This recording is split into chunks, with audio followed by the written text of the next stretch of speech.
एक दिन की बात है, एक छोटे से गांव में हिल्स के बीच एक जिज्ञासु बिल्ली रहती थी जिसका नाम मिको था। मिको की फुलवाली घुंघराली फर के साथ चमकदार नीली आंखें थीं जो हमेशा आश्चर्य से भरी रहती थीं।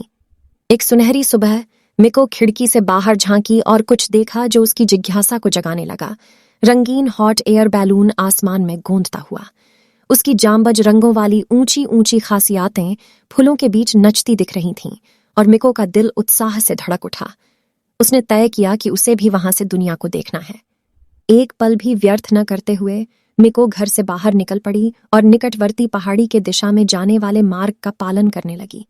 जैसे जैसे वो ऊपर चढ़ती गई, हवा उसकी नाक की शरारती होंठों को चटकाने लगी और दृश्य उसके कदमों के साथ साथ बेहद आकर्षक होता गया। पहाड़ी के शीर्ष पर पहुंचकर मिको ने एक पेड़ पर बैठे हुए दोस्ताना बुद्धिमान उल्लू ओलिवर को देखा। नमस्ते जिज्ञासु एक, ओलिवर ने धीरे से हूक की आवाज में कहा। तुम यहां कैसे आई? मिको ने उसके साथ दुनिया को गर्मी में घूमने की इच्छा साझा की और उसकी आंखों में उत्साह की किरणें दिख रही थीं। ओलिवर हंसे और उसने अपनी खुद की यात्राओं की कहानियों का साझा किया, जिसने मिको की भावनाओं को और भी उत्साहित किया। युवा मिको, ओलिवर ने कहा, अगर तुम सचमुच इस यात्रा पर जाना चाहती हो तो तुम्हें अपने सपनों की पूरी करने के लिए साहस इकट्ठा करना होगा। पर ध्यान देना, दुनिया एक साथी और अपेक्षित दोनों तरह से हो सकती है। अच्छी तरह तैयारी करो।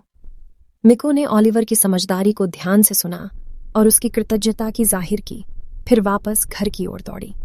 वो छोटे से पैक में खाने की चीजें, एक नक्शा और एक छोटी सी कंबल भरकर लाई, सभी वक्त की मूर्तियों में अपनी भरपूर खोज की भावना के साथ। सूरज ढलने लगा। मिको उस खेत में पहुंची जहां हॉट एयर बैलून उतर रहा था। बैलून की टोलियों के साथ मिको वहां पहुंची जब बैलून फिर से उड़ने वाला था। बैलून की क्रू ने एक छोटी सी सफलता देखकर उसे बातचीत में शामिल होने की अनुमति दी। जैसे ही बैलून ऊपर उड़ी, मिको का दिल उच्छ्वास के साथ उड़ने लगा। वो देखती रही जब धरती उसके नीचे खुलती गई। हरियाली भरी जंगल, चमकती हुई नदियां और प्यारे गांव। सूरज गिरने लगा और आकाश नीले और गुलाबी रंग में लिपटने लगा और मिको अपने कंबल में लिपटकर कृतज्ञ और संतोष से भरी महसूस हुई।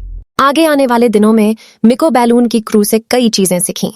हवाओं को पढ़ना, सितारों का सहारा लेना और बैलून को नेविगेट करने में मदद करना।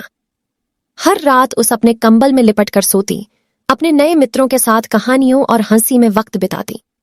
आखिरकार वह दिन आया जब हॉट एयर बैलून धीरे धीरे जमीन पर उतरा। मिको की महाकवि यात्रा की सिर्फ एक खत्म हो गई।